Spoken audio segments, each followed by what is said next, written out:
आम आदमी पार्टी तेलंगाना की कन्वेनर हेमा सुदर्शन जल्लूजू ने रियासत के सरकारी तालीमी निज़ाम को बहरान से निकालने के लिए फौरी तौर पर मुकम्मल वक्त के खसूसी वज़ीर तालीम की तकर्री का मुतालबा किया।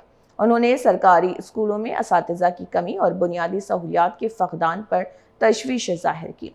पार्टी रियासत भर के सरकारी स्कूलों का खसूसी सर्वे करके बुनियादी ढांचे, असातिज़ा की खाली असामियों, तलबा के दाखिलों, मिड डे मील और स्कूलों की सिक्योरिटी पर रिपोर्ट तैयार करेगी। उन्होंने तलबा के लिए काउंसलिंग, ड्रग्स मुखालिफ बेदारी और स्कूल सेफ्टी ऑडिट का भी मुतालबा किया।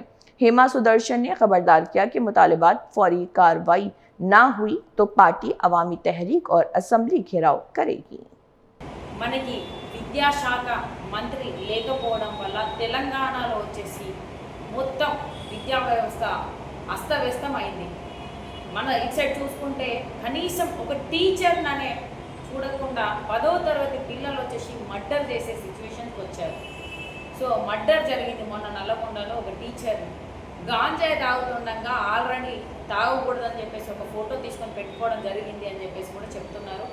ఈరోజు పోలీస్ వ్యవస్థ తను హాస్టల్ ఫీజు ఏదో వసూలు చేసి వెళ్తుండగా పైసల కోసం అని చెప్పేసి ఇట్లా రకరకాలుగా కథనాలు వస్తున్నాయి.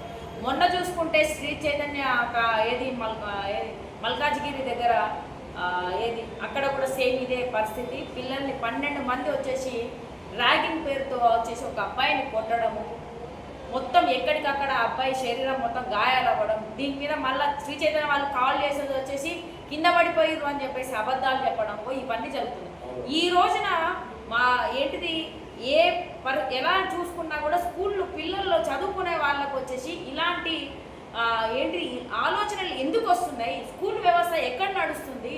ఈరోజు చూసుకుంటే గవర్నమెంట్ స్కూళ్ళల్లో కనీస వసతులు కూడా లేకుండా, కనీసం ఒక టాయిలెట్స్ లేకుండా, మంచినీళ్ళ వసతి లేకుండా, మా ఆఫ్టర్నూన్ ఫుడ్ కనీసం ఫుడ్ కూడా పాయిజన్స్ అయిన కొన్ని ఎక్కువ ఎన్నో జాగ్రత్తలు చూసినాం. సో అలాంటి బెంచీలు ఉండట్లేదు, స్కూల్ గ్రౌండ్స్ ఉండట్లేదు, టీచర్స్ ఉండట్లేదు, సో లైబ్రరీలు లేవు, ఇలాంటివి చాలా ఉన్నాయి. మరి రేవంత్ రెడ్డి గారు మీరు ఇంటిగ్రేటెడ్ స్కూల్ ఇస్తా అన్నారు. ఉన్న స్కూల్లోనే కరెక్ట్గా మరమ్మతులు చేసేసి వాటికి ఏ సదుపాయాలు కావాలో వాటిని కూడా ఇవ్వలేకపోతున్నారు. నువ్వు ఒక ముఖ్యమంత్రిగా ఉన్నావు, ఆ ముఖ్యమంత్రి పదవిని నీతోనే చేత కావట్లేదు. సో నువ్వెందుకు విద్యాశాఖ మంత్రిని కూడా నీ దగ్గరనే పెట్టుకొని ఈరోజు విద్యా వ్యవస్థను సర్వనాశనం చేస్తున్నావు? ఇప్పటికైనా విద్యాశాఖ మంత్రిని నియమించు.